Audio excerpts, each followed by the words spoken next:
Be courageous. I have conquered the world. யோவான் 16:33. துணிவுடன் இருங்கள், நான் உலகின் மீது வெற்றி கொண்டு விட்டேன். இது கிறிஸ்து வழங்கும் வாழ்வுதரும் நற்செய்தி. இயேசுவில் அன்பார்ந்த சகோதர சகோதரி, அன்பார்ந்த தொலைக்காட்சி விசுவாசிகளே,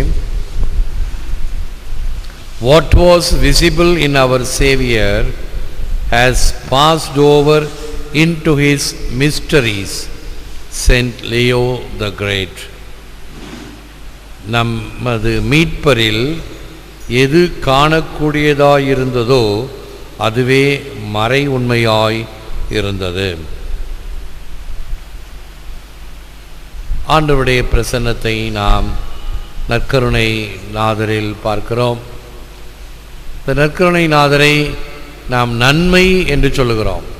புது நன்மை வாங்குதல், நன்மை வாங்குதல், அது புனித தாமஸ் அக்வீனாஸ் கூறிய இறைவனுடைய 6 லட்சணங்களில் ஒன்றான சகல நன்மையும் நிறைந்தவராக இருக்கிறார், சுரூபியாய் இருக்கிறார் என்று பழைய தமிழ். ஆகவே இந்த அனைத்து நன்மைகளின் உட்பாடு இயேசுவினுடைய நற்கருணை. அதைத்தான் அவர் வாழ்ந்து காட்டினார். தன்னுடைய பகிரங்க வாழ்க்கையில் 3 ஆண்டுகள் வாழ்ந்து போதித்ததை 3 மணி நேரம் சிலுவையில் தொங்கிய பொழுது அதை சாதனையாக்கி காட்டியவரும் நம் ஆண்டவர் இயேசு கிறிஸ்து. ஆகவே தான் கூறுகின்றார், பாருங்கள், நான் உலகை வென்றுவிட்டேன். உலகை நான் வென்றுவிட்டேன். உலகத்தினுடைய கண்ணோட்டம் வேறு. என்னை அரசனாக்க வேண்டும் என்று எத்தனித்தார்கள். எதற்காக? ஆதாயங்களுக்காக. அப்படிப்பட்ட ஒரு அரசனாக இருக்க விரும்பவில்லை. இதோ இந்த பாடுகளின் பாதையின் வழியாக மீட்பை கொண்டு வந்த ஆண்டவர் தன்னுடைய அருட்சாதனங்களில் அவருடைய மகிமையை விட்டு சென்றிருக்கிறார். மறுபடியும் பிறக்க வேண்டும் என்று அவர் போதித்ததை தான் ஞானஸ்தானத்தில் நாம் பெறுகிறோம். என் ஆவியை பெற்றுக்கொள்ளுங்கள், உறுதியோடு இருங்கள், துணிவுடன் இருங்கள் என்பதை உறுதி பூசலில் பெறுகிறோம். எவருடைய பாவங்கள் மன்னிக்கப்படுகிறதோ அவைகள் மன்னிக்கப்படுகின்றன என்று ராயப்பருக்கு அந்த மோட்சத்தின் திறவுகோள்களை கொடுத்து, அந்த அதிகாரத்தை கொடுத்து, பாவ மன்னிப்பு என்ற அருட்சாதனத்திலே அவர் மறைந்து நிற்கின்றார். இறுதியிலே நோயாளிகளின் மத்தியிலே அருட்சாதனமாம் குருத்துவமோ அல்லது இல்லறமோ பெறும் பொழுதும் ஆண்டவர் தன்னுடைய பிரசன்னத்தை கொடுத்து ஆசீர்வதிக்கிறார். இவைகளெல்லாம் மீட்பரில் நாம் நேரடியாக பார்த்தது அருட்சாதனங்களில் நாம் மறை உண்மைகளாக பார்க்கிறோம். ஓராதார் உள்ளத்தில் நில்லார் தாமே, உள் ஊறும் அன்பர் மனத்தார் தாமே, பேராது என் சிந்தை இருந்தார் தாமே, பிறர்க்கு என்றும் காட்சிக்கு அறியார் தாமே, ஊராரும் மூவுலகத்து உள்ளார் தாமே, உலகை நடுங்காமல் காப்பார் தாமே. ஓராதார் உள்ளத்தில் நில்லார் தாமே. யார் கடவுளை பார்த்து தொழவில்லையோ, ஆராதிக்கவில்லையோ, நன்றி கூறவில்லையோ அவர்கள் உள்ளத்தில் கடவுள் இல்லை. யார் அவரை வாஞ்சையுடன் மனஸ்தாபத்துடன் அவரை பார்த்து அவர் பெயரை சொல்லி செபித்தல், வேண்டுதல், ஆராதனை செய்தல். நம்முடைய பிரமத சகோதரர்களும் ஆராதனை செய்யக்கூடிய செயல்பாடுகள் பல உண்டு. கன்னத்தில் போட்டுக்கொள்ளுதல், கொட்டிக்கொள்ளுதல், தோப்புக்கரணம் போடுதல், சாஷ்டாங்க பிரமாணமாக விழுந்து ஆராதித்தல், அங்க பிரதட்சிணமாக உடலையே வருத்தி கொள்ளுதல், தீயில் நடத்தல், இவைகளெல்லாம் அவர்கள் கடைபிடிக்கின்ற விசுவாசத்தினுடைய செயல்பாடுகள். கடவுளை நம்புகிறேன், ஏற்றுக்கொள்ளுகிறேன், அவருடைய நாமம் வல்லமையான நாமம், நாம் அதே போல இயேசுவின் திருநாம கீதம், இயேசுவின் திருநாமம் வல்லமையான நாமம் என்றும் பாடுகிறோம். ஆக இப்படி ஜெபிக்கின்றவர்கள், பெயரை சொல்லி ஜெபிக்கின்றவர்கள் உள்ளத்தில் கடவுள் இருக்கிறார்.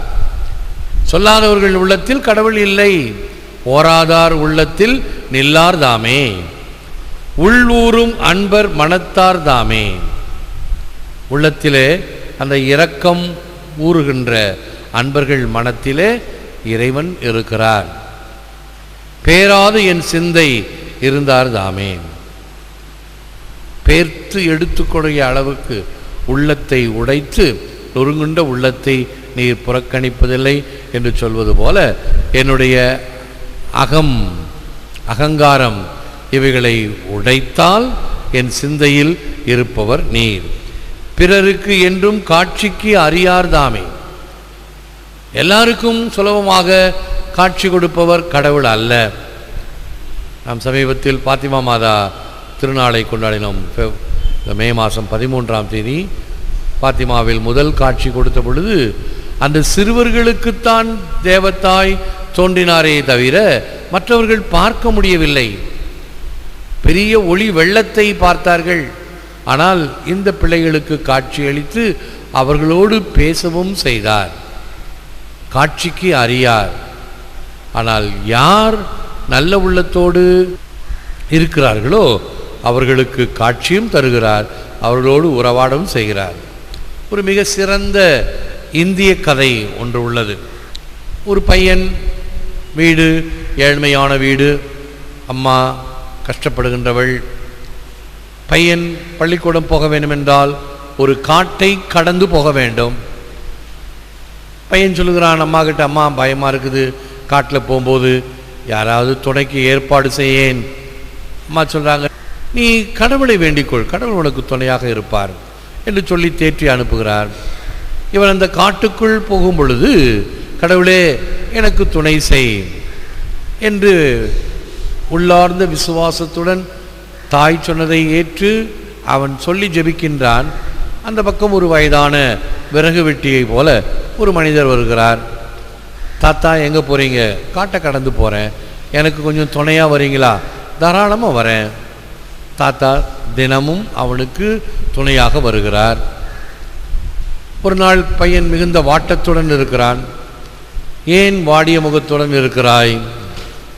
அப்பொழுது என்னுடைய ஹெட்மாஸ்டருக்கு பிறந்த நாள், எல்லா பிள்ளைகளும் பரிசு பொருட்கள் கொண்டு போகிறார்கள், எனக்கு ஒரு பரிசும் இல்லை கொடுப்பதற்கு, அம்மா கிட்ட கேட்டாலும் கொடுக்க முடியாது.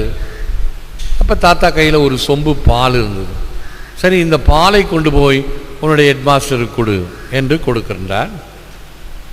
எல்லா பிள்ளைகளும் விலை உயர்ந்த பரிசு பொருட்கள் எல்லாம் கொடுக்க, இவன் ஒரு சொம்பு பாலை கொடுக்கும் பொழுது, சரி அங்கே வை என்று அந்த தலைமை ஆசிரியர் சொல்ல இவனு வைத்து விட்டு இருக்கின்றான்.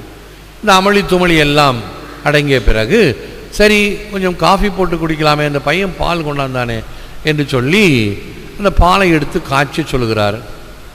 பாலை காய்ச்சும் பொழுது பால் பொங்கி வழிந்து அமுதமாக, அமுத சுரபியாக வழிந்து ஓடிக்கொண்டே இருக்கிறது. அப்பொழுதுதான் இவருக்கு ஆச்சரியம், இந்த பையன்தானே கொண்டு வந்து கொடுத்தான், உனக்கு எங்கிருந்து கிடைத்தது இந்த பால்? எனக்கு தினமும் ஒருத்தர் விறகு வெட்டி போல ஒருத்தர் வருவார், ஒரு தாத்தா, அவர்தான் இந்த பாலை எனக்கு கொடுத்தார், அவரை பார்க்க வேண்டும், எங்களை அந்த காட்டுக்கு கூட்டி கொண்டு போ. காட்டுக்கு வந்ததும், ஐயா வாருங்கள், தினமும் என்னுடன் வருபவர்களே வாருங்கள், என் சொல்லை நம்ப மறுக்கிறார்கள் போலும், நீதான் வந்து இந்த பாலை கொடுத்தேன் என்று சொல்லுங்கள் என்று கூவி அழைப்பான். அங்கே இங்கும் பார்ப்பார்கள், யாரும் வருவதாக தெரியவில்லை. சரி, எங்கள் கண்களுக்கு தெரியவில்லை, நாங்கள் போகிறோம் என்னும் பொழுது சொல்லப்பட்ட அசரீரி வாக்கு, பிறர்க்கு என்றும் காட்சிக்கு அறியார்தாமே. விசுவாசம் உள்ள கண்களுக்கு மட்டும்தான் தெரியும். இறை பிரசன்னம் விசுவாசம் உள்ள கண்களுக்கு மட்டும்தான். ஊராரும் மூவுலகத்து உள்ளார்தாம், உலகை நடுங்காமல் காப்பார்தாமே. பூமி நடுங்கியால் குலைந்து போவோம். ஆகவே உலகை நடுங்காமல் காப்பார்தாமே. இறைவனுடைய தன்மை பயப்படாமல் அவர்களை தாங்கிச் செல்லுதல். இதுதான் இறைவனுடைய லட்சணம். By the yard life is hard, by the inch life is a cinch. நாம் பெரிதாக நினைத்தால் வாழ்க்கை கடினமானது, லேசாக நினைத்தால் சுலபமானது. வாழ்க்கை என்பது ஒரு கடினமான பாதை. முட்கள் இருக்கக்கூடும், ஆனால் முட்கள் நடுவில்தான் ரோஜா மலர் சிரித்து கொண்டிருப்பதை பார்க்கிறோம். இது இயற்கை. ஆகவே நம்முடைய வாழ்க்கையில் இன்பமோ துன்பமோ கஷ்டமோ நஷ்டமோ எது இருந்தாலும் அந்த வாழ்க்கையை எப்படி நான் ஏற்றுக்கொள்கிறேன்? For courage each man must look into his own soul. John F Kennedy. ஒவ்வொரு மனிதனும் தைரியமாயிருக்க அவன் சொந்த ஆன்மாவையே நோக்க வேண்டும். இறை திருநாமம் குலம் தரும் செல்வம் தந்திடும் அடியார் படு துயர் ஆயினவெல்லாம் நிரந்தரம் செய்யும் நீள் விசும்பு அருளும் அருளோடு பெரு நிலம் அளிக்கும் வளம் தரும் மற்றும் தந்திடும் பெற்ற தாயினும் ஆயின செய்யும். இவங்களெல்லாம் கடவுளுடைய திருநாமத்தை செபிப்பவர்களுக்கு அருளப்படுகின்ற வரங்கள். செபிப்போம், முழந்தால் இருப்போம். Lord Jesus, help me to trust in your saving power, especially when I meet adversities and trials. Give me your peace when I am troubled, and let me know the joy of your victory over sin and death. ஆண்டவராகிய இயேசுவே, உமது வல்லமைமிக்க காக்கும் கருணையில் நம்பிக்கை கொள்ள எமக்கு அருளும்.